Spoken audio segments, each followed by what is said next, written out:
It's 4 o'clock in Jonesboro, where a fatal shooting happened last night, and we're bringing you the latest details on that coming up.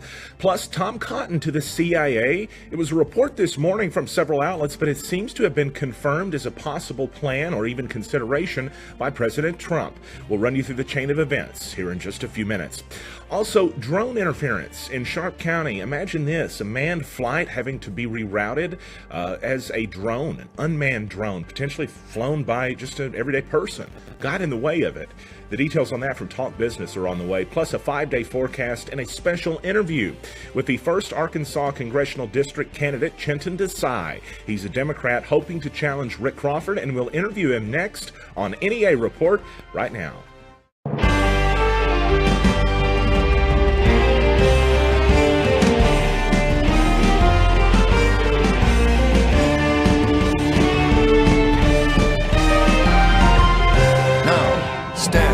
Reporting.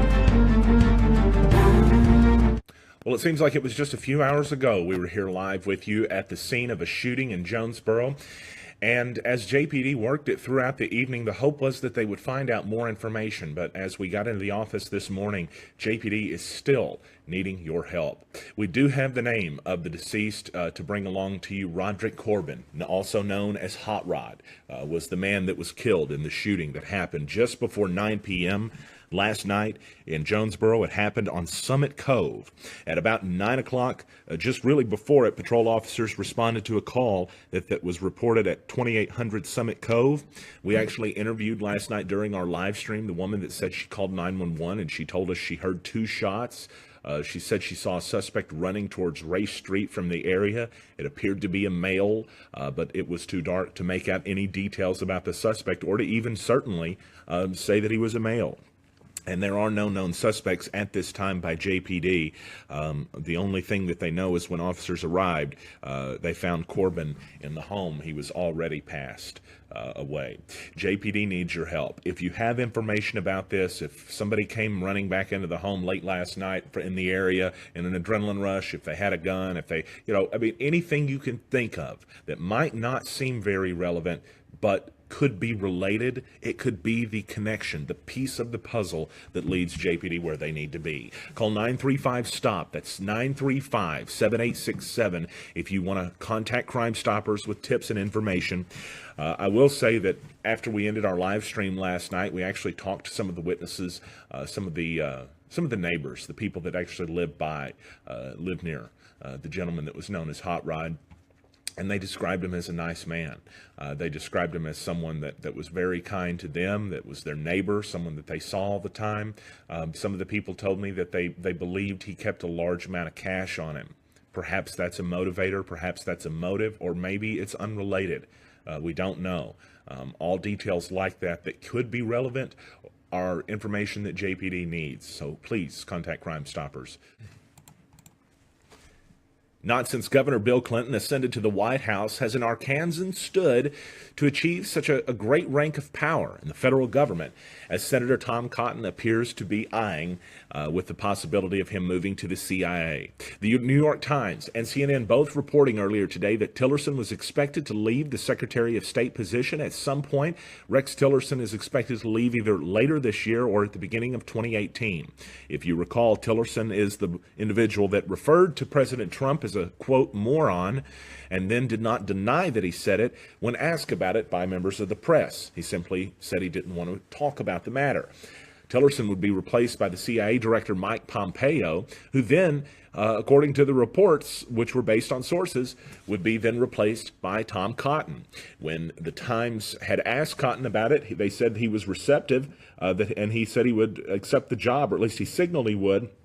According to official who insisted on anonymity regarding those deliberations. So what would happen to Cotton's seat in Arkansas? Well, one of two things. According to Talk Business, if he vacates the seat before July 6th, the governor would appoint an interim senator. So then that seat would be up for election in 2018, next November, and the winner of that election would serve the next 2 years until the regularly scheduled term came up, which is 2020. That's when Cotton would be either reelected or voted out if he chose to not take this position. If Cotton is not vacated or has not vacated his seat by July 6th, if he serves till July 7th, then Governor Hutchinson would appoint that interim senator to serve until the job is filled in the 2020 general election. So some dates to consider there, maybe indicative of who replaces Senator Cotton for his position.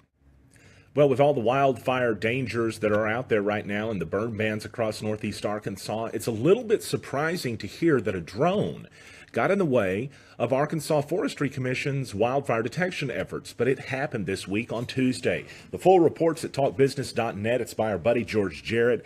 Arkansas Forestry Commission was running a wildfire detection flight over Sharp County on Tuesday when this reportedly took place. It wasn't a dramatic situation, according to one individual with the Department of Agriculture for the state of Arkansas. However, it was something that maybe needs to be addressed or at least considered for drone operators. Drone operators are, and this is something I didn't know, but drone operators are asked to stay away from wildfires because apparently anytime a drone is reported in an area, the AFC will ground an aircraft in the area or send it to another location, which might even potentially hamper firefighting efforts. It's the second time that this has been reported to have taken place in the last year. Again, if you want to find out more information on that, there's a lengthy report on Talk Business. Well, there wasn't really enough rainfall last night to help us out in the sense of, maybe where we were going with these burn bans. But we may have some rainfall on the way in your New Wave wireless forecast. The 5-day forecast brought to you by New Wave. It's home with the $49 iPhone screen repair. And tonight, mostly clear skies with the low dropping down to turn the heat on territory. 38 degrees. And then tomorrow, sunny skies with a high only near 55.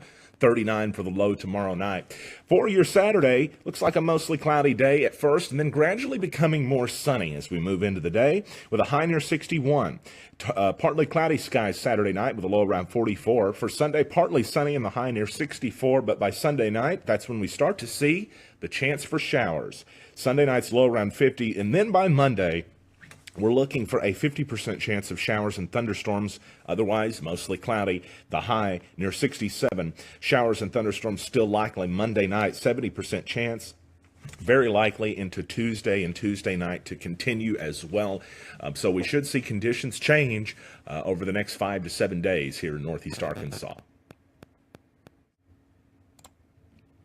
Well, there's still a number of burn bans across northeast Arkansas, really all of Arkansas under a really just condition right now that's conducive to fire spreading.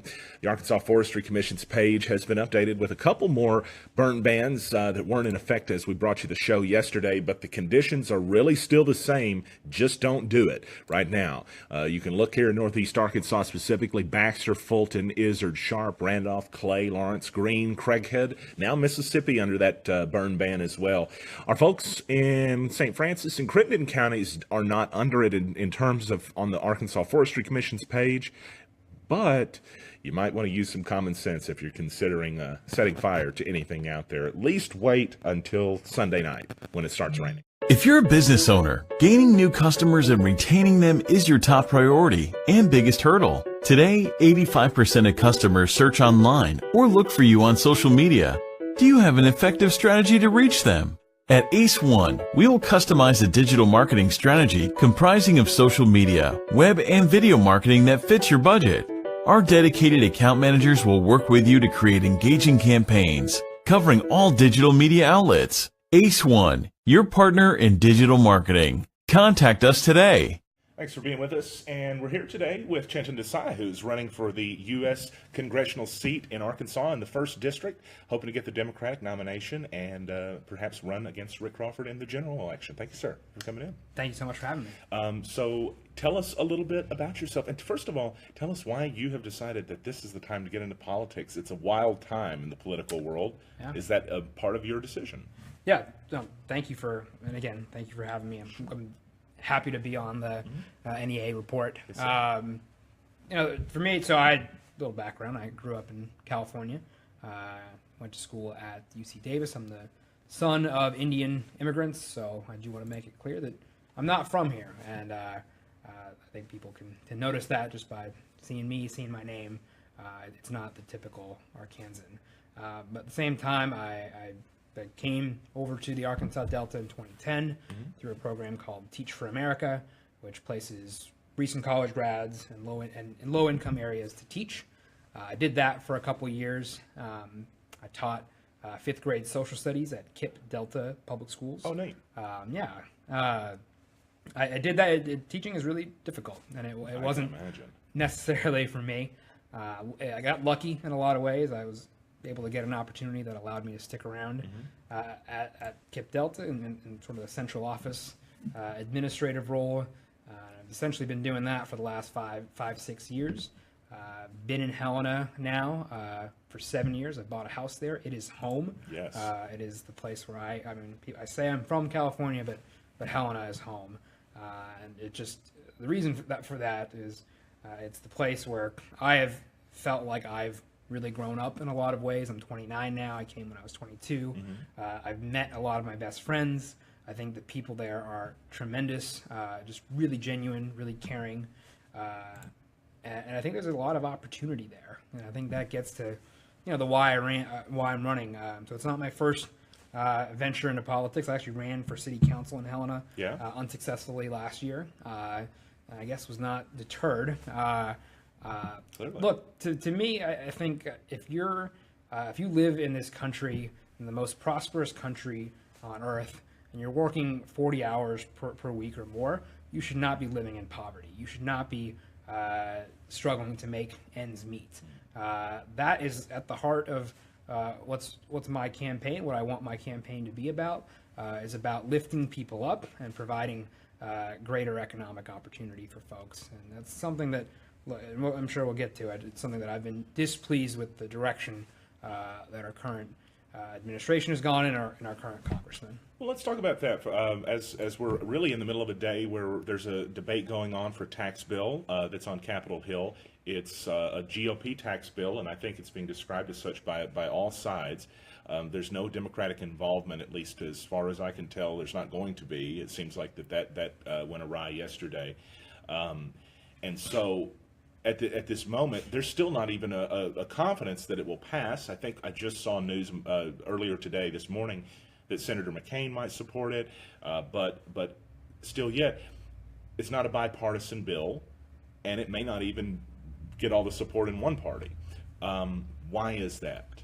Well, I mean, if you look at the numbers, I mean, we're talking about a bill that, in essence, is really supports and is good for a very small percentage of the population. I mean, we're talking about, for the most part, I mean, severe impact on low and middle income classes, and when we're talking about lack of full bipartisan support, even within the Republican Party, there's probably a reason for that, and I think it's tied to the fact that there's a lot of people that would not benefit from it.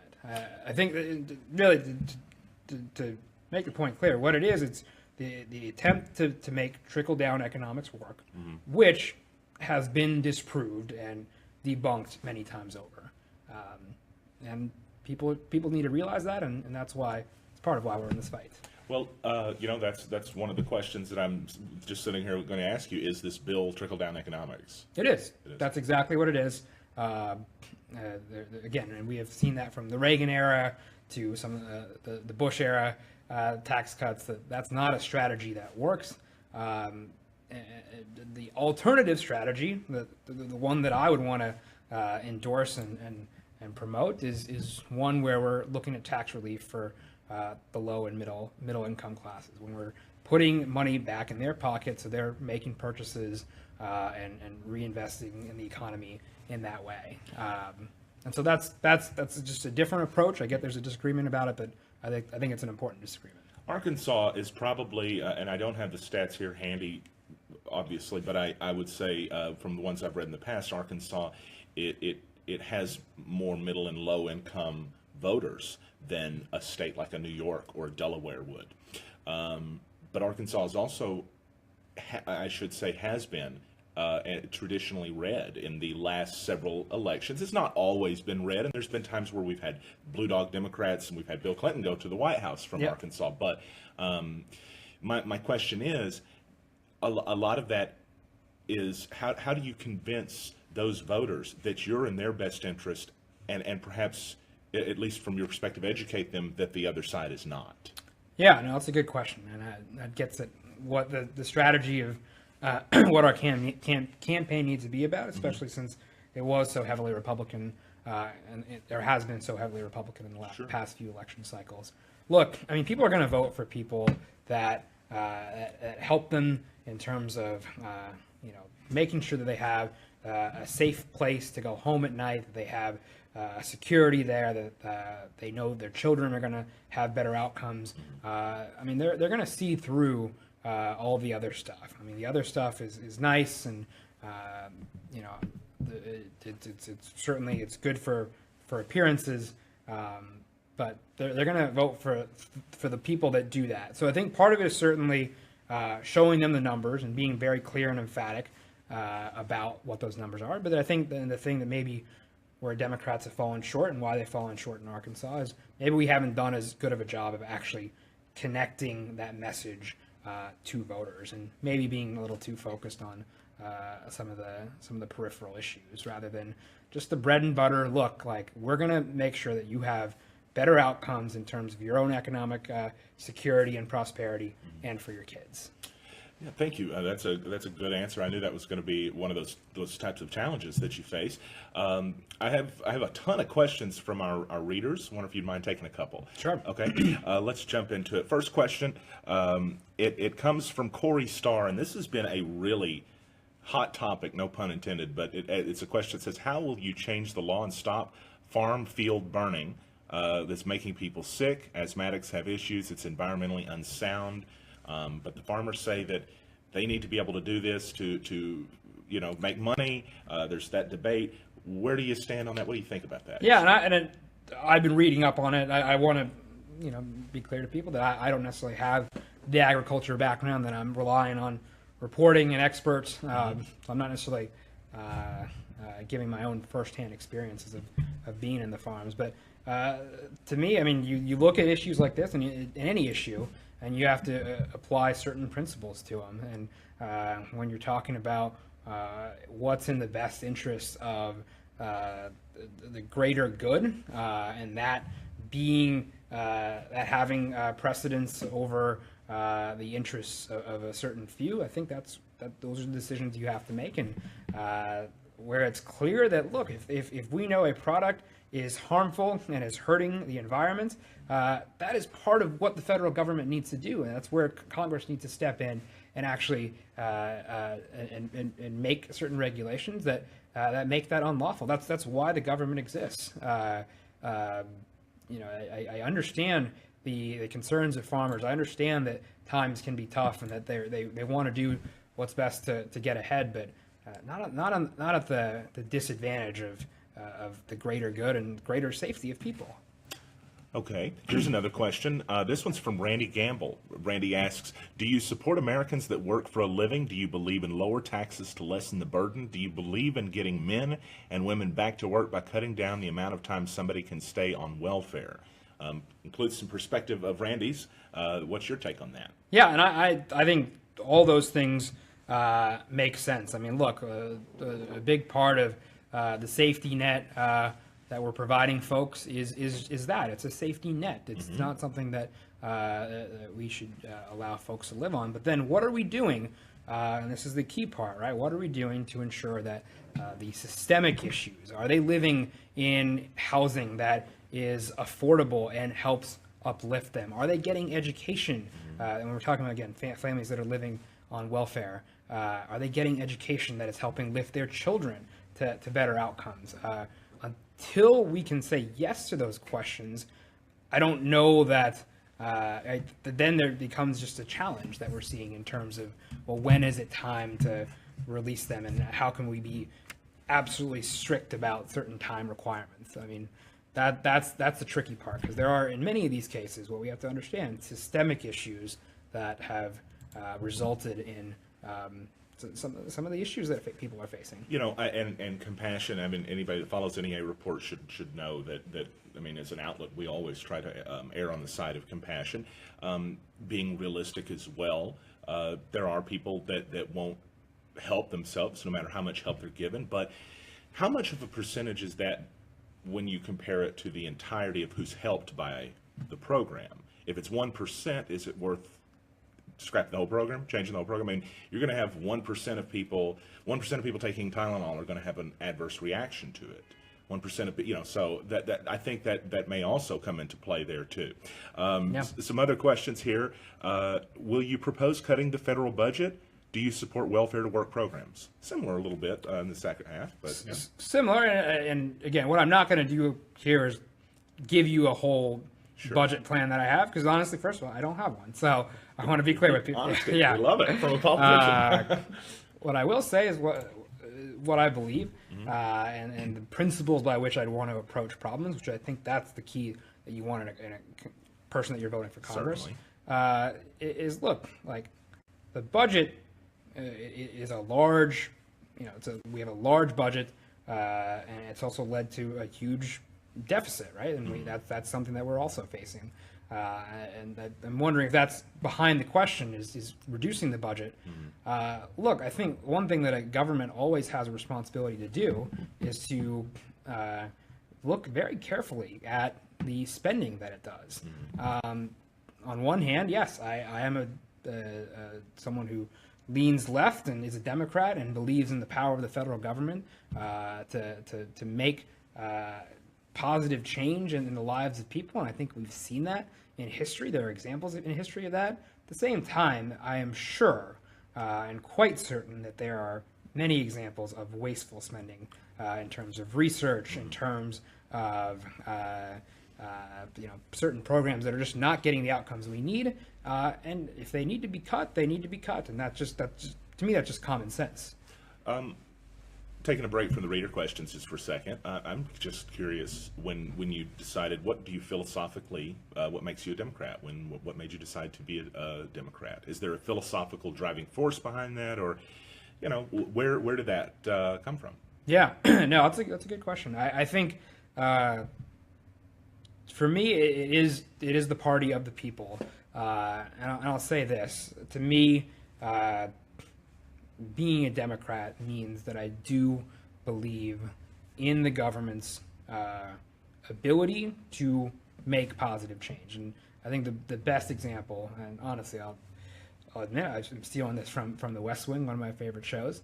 The United States, there are certain states, if we're talking about federal versus state government, a state, or the state of Florida, for example, did not on its own pass civil rights, did not on its own fight Germany in World War II. The United States did. The United States passed Social Security and reforms that created a lot of the social safety nets that we enjoy today.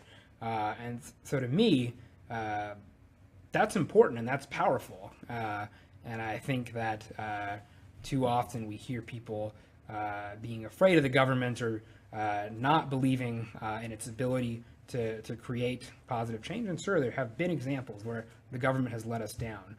But on the whole, I believe that it's a force for good, and that's why I'm a Democrat. Here's a question from Derek Henson. He wanted to know what is your stance, or what are your feelings on universal health care legislation?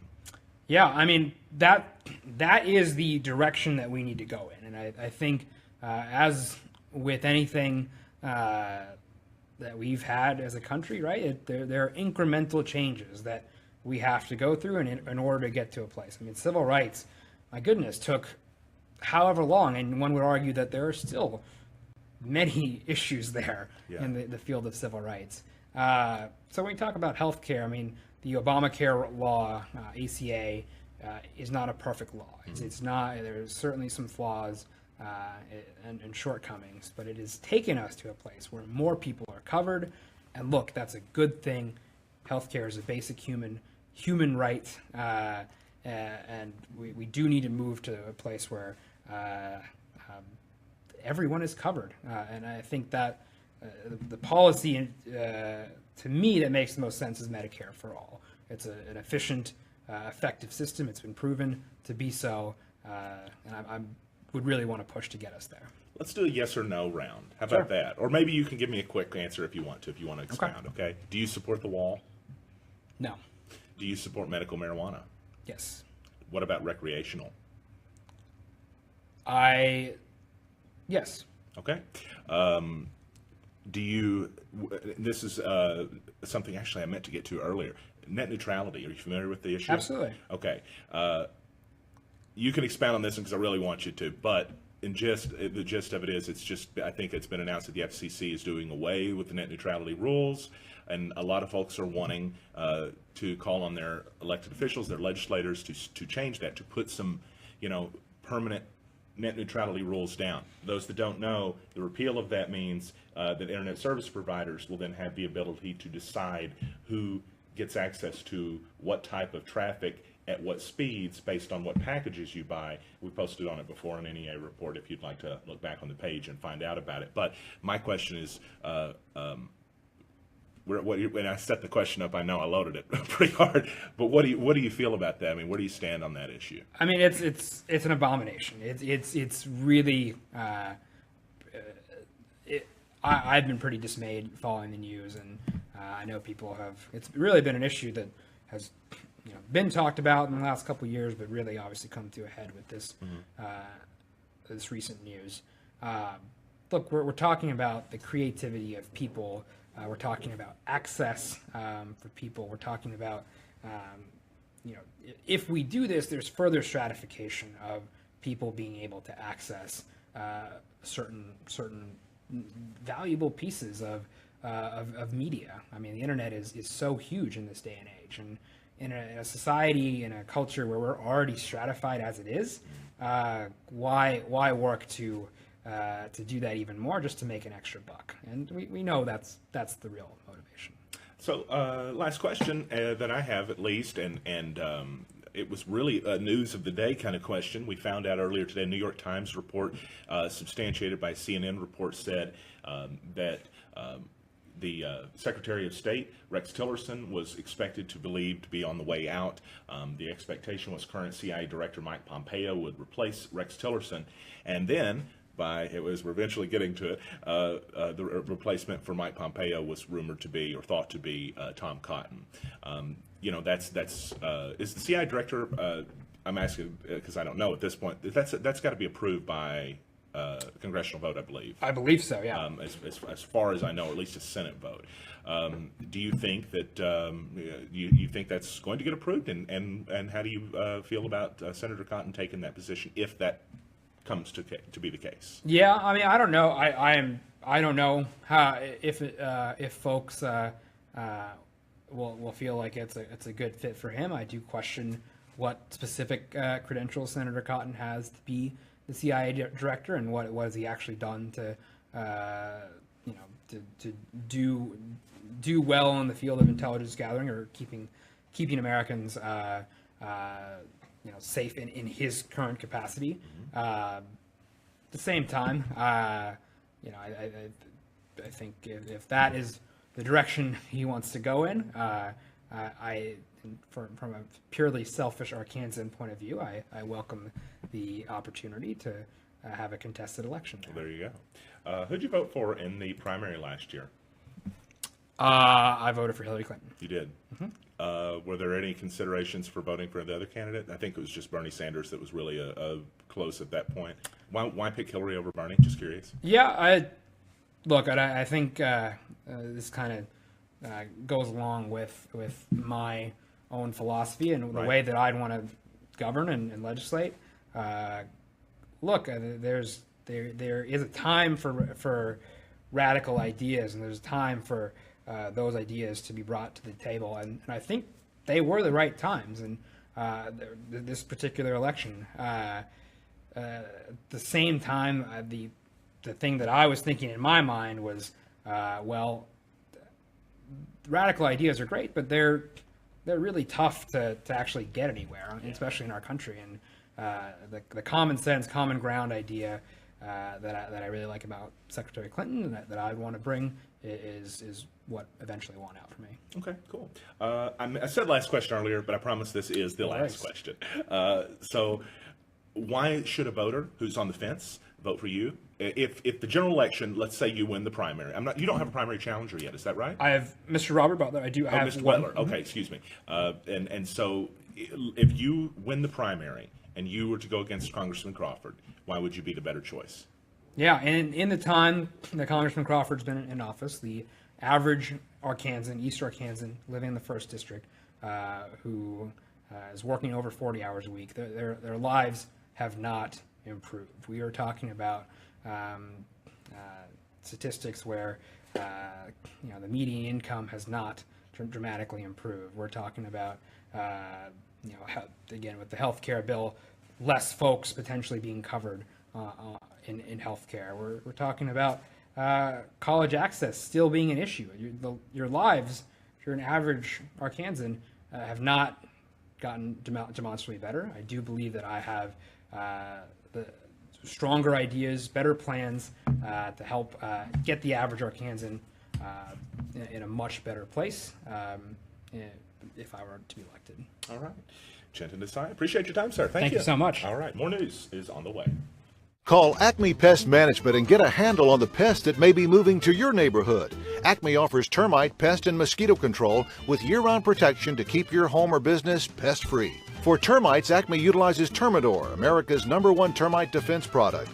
We provide general pest control on varying schedules based on your pest problem and mosquito misting and larvicide services to give you back your yard.